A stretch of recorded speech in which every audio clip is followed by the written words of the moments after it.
ស្រណងខ្លួនណាស់ណាម្ចាស់ថ្លៃអើយរកស្នេហ៍ឃើញហើយ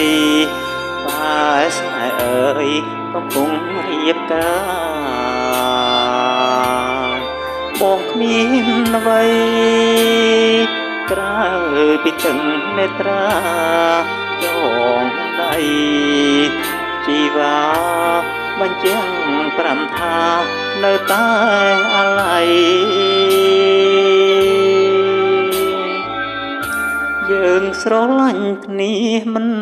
បានជួបគ្នាដូចមានកម្មពី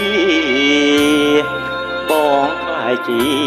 សាច់ថ្លៃទៅវិញតែអង្គចាស្ទើរតែហាមិនចេញសែនទុកទៅម្នេញរីសំឡាញ់លាលោកទៅហើ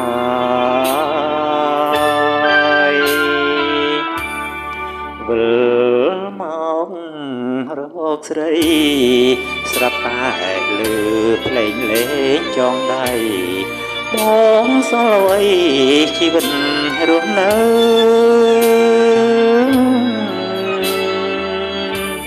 កូនអើយហៅគេថាម៉ែទៅកូនកុំនឹកលាហើយណាកូនបងផ្ញើកូនផងណាមាសបងអើយបងសូមលាហើយលាឆ្ងាយហើយលាមួយជីវិតសត្វបាំងស្លាម